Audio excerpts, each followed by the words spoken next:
శ్రీ భద్రకాళి అమ్మవారి దేవాలయంలో దేవి శరన్నవరాత్రి ఉత్సవాలు ప్రారంభమయ్యాయి. ఇక 9 రోజుల పాటు జరిగే ఉత్సవాలలో అమ్మవారు రోజుకో అవతారంలో భక్తులకు దర్శనమిచ్చారు.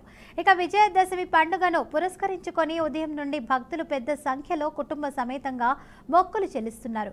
ఇక నవరాత్రి ఉత్సవాలలో భక్తులకు ఎలాంటి ఇబ్బందులు కలగకుండా ప్రత్యేక క్యూ లైన్లతో పాటు తాగునీటి సౌకర్యాన్ని కల్పించినట్లు ఆలయ సిబ్బంది తెలిపారు. ఇక దూర ప్రాంతాల నుండి వచ్చే భక్తుల కోసం గాను ఉచిత అన్నదాత కార్యక్రమం చేయనున్నారు. ఇక దసరా రోజు సెమీ పూజలతో పాటు వాహనాల పూజ కోసం వచ్చే వాహనాల కోసం ప్రత్యేకంగా స్థలాన్ని కేటాయించారు. ఇక ఇదే విషయంపై మరింత సమాచారాన్ని మా ప్రతినిధి సాల్మన్ అందిస్తారు.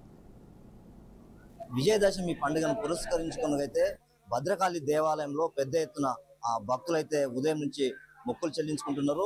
ఈ యొక్క విజయదశమి నాడు చెడుపై విజయం సాధించే దిశగా ఈ యొక్క విజయదశమి పండుగను పురస్కరించుకొని అయితే పెద్ద ఎత్తున భక్తులైతే తరలి వచ్చారు. దీనికి సంబంధించి మనం భద్రకాళి దేవాలయంలో ఉన్న ఈ యొక్క దేవాలయానికి సంబంధించి ఈ రోజు విజయదశమి పండుగను పురస్కరించుకొని అంటే ఏదానికి చెడుపై విజయాన్ని సాధించే దిశగా అంటే భక్తులు ఉదయం నుంచి అయితే పెద్ద ఎత్తున తరలి వస్తున్నారు. దీనికి సంబంధించి ఈ రోజు విశిష్టత ఏంటి? భద్రకాళి శరణమ్మ పూర్వకాలంలో శుంభ నిశుంభులు, దుర్గమాసురుడు, రక్తబీజుడు, మహిషాసురుడు ఈ విధంగా రాక్షసులు చాలా మంది అనేక విధములైన బాధలను దేవతలపైన మనుషులపైన చెడును ప్రశింపజేసి వారిని బాధ పెడతారు. ఈ విజయదశమికి ఒక ప్రత్యేకత ఉన్నది. ఇవాళ ఏది మొదలు పెట్టినా కూడా మంచి విషయంలో మనకు విజయాలు కలుగుతాయి. ఇవాళ ఏ ముహూర్తం అవసరం లేదు, ఏ అయ్యగారిని అడగాల్సిన పని లేదు. మీరు ఏదైనా శుభకార్యం తలపెట్టాలనుకుంటే ఇవాళ విజయదశమి నాడు నిరభ్యంతరంగా మొదలు పెట్టవచ్చు. ఇవాళ పెట్టినటువంటి యొక్క మంచి వారికి ఎప్పుడు విజయాన్ని అందజేస్తుంది. అందుకే దీన్ని చెడు పైన మంచి విజయంగా అభివర్ణించారు. జమ్మి చెట్టు అదే పాలపిట్ట అనగానే ఒక ప్రత్యేకత పేరైతే ఉంది. అంటే దీనికి ఆ జమ్మి చెట్టుకు పాలపిట్టకున్న సంబంధం ఏంటి? ద్వాపర యుగంలో అజ్ఞాత పాండవులు అజ్ఞాతవాసం పోవలసి వస్తే అజ్ఞాతవాసానికి పోయేటప్పుడు మరి వారి దగ్గర ఉన్న ఆయుధాలన్నింటినీ కూడా ఒక మూట కట్టి ఒక జమ్మి చెట్టు పైన పెట్టి అజ్ఞాతవాసానికి వెళ్ళిపోతారు. కరెక్ట్ విజయదశమి నాడికి వారికి అజ్ఞాతవాసం పూర్తి కాగానే జమ్మి చెట్టును పూజించి ఆయుధాలను తీసుకొని బయటికి పోతుంటే వారికి పాలపిట్ట ఎదురొస్తుంది. ఏమిటి చిహ్నం అంటే విజయ సంకేతము. పాలపిట్టను చూడడం ద్వారా మనకు విజయాలు ప్రాప్తి అవుతాయి.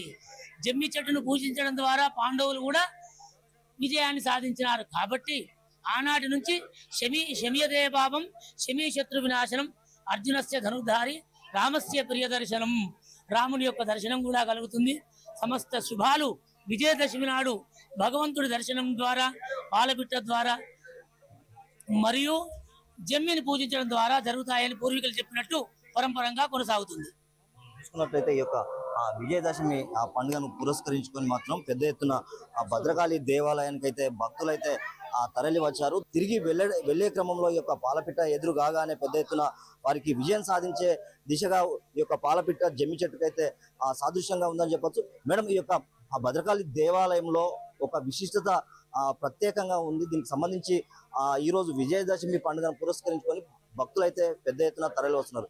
ఎలాంటి ఏర్పాట్లు చేస్తారు?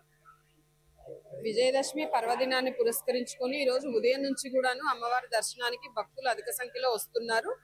భక్తులందరికీ కూడాను అతి త్వరగా దర్శనం అయ్యే విధంగా అన్ని ఏర్పాట్లు, ప్రత్యేకమైనటువంటి క్యూ లైన్స్ లో డ్రింకింగ్ వాటర్ సదుపాయం ఇటువంటివన్నీ ఏర్పాటు చేసి భక్తులకు ఇబ్బందులు లేకుండా చూస్తున్నారు.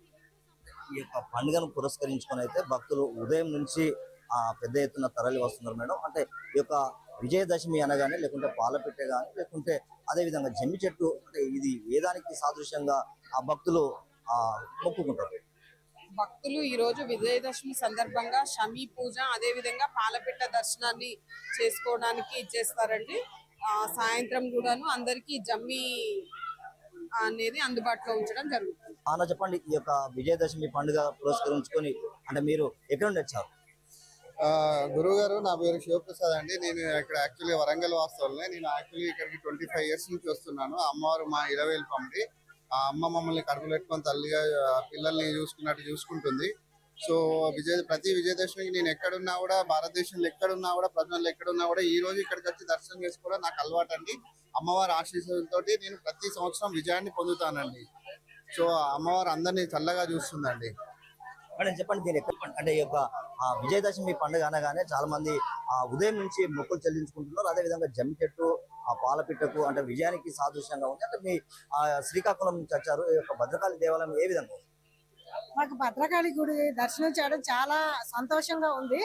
మేము ఇక్కడ 5 ఏళ్ల నుంచి ఉంటున్నాము. మా శ్రీకాకుళం నుంచి ప్రతి ఏడాది వచ్చి ఇక్కడ మేము పూజలు అవి జరిపించుకొని విజయదశమి రోజు జరిపించుకుంటే మాకు చాలా విజయంగా ఉంటుందనేసి మా నమ్మకం అన్నమాట. అందుకు మేము శ్రీకాకుళం జిల్లా, మాది శ్రీకాకుళం ట్రస్ట్ బోర్డు మెంబర్ని, నేను ఇక్కడికి వచ్చి దర్శనం చేసుకొని వెళ్ళడం మా నమ్మకం అదంతా. మనం చూసుకున్నట్లయితే 2 తెలుగు రాష్ట్రాల్లో నుండి మాత్రం భద్రకాళి దేవాలయానికి పెద్ద ఎత్తున భక్తులు తరలి వస్తున్నారు. ఈ యొక్క విజయదశమి పండుగను పురస్కరించుకొని మాత్రం చెడుపై విజయం సాధించే దిశగా ఈ యొక్క విజయదశమి పండుగను పురస్కరించుకొని భక్తులు ఉదయం నుంచి భద్రకాళి దేవాలయంలో బారులు తీరుతున్నారు. ఎలాంటి ఇబ్బందులు లేకుండా, అదేవిధంగా దేవాదాయ శాఖ మాత్రం అన్ని ఏర్పాట్లు అయితే చేశామని చెప్తున్నారు. భక్తులు ఉదయం నుంచి ఈ యొక్క భక్తి శ్రద్ధలతోటి ఆయుధ పూజ కానీ, లేకుంటే పాలపిట్ట, లేకుంటే జమ్మి చెట్టు, ఈ యొక్క మూడింటిని కలగలుపుకొని భక్తులు మాత్రం పెద్ద ఎత్తున తరలి వచ్చి ఈ యొక్క భద్రకాళి దేవాలయంలో మొక్కులు అయితే చెల్లిస్తున్నారు. వీడియో జర్నలిస్ట్ కిరణ్తో సల్మాన్, బీఆర్కే న్యూస్, వరంగల్.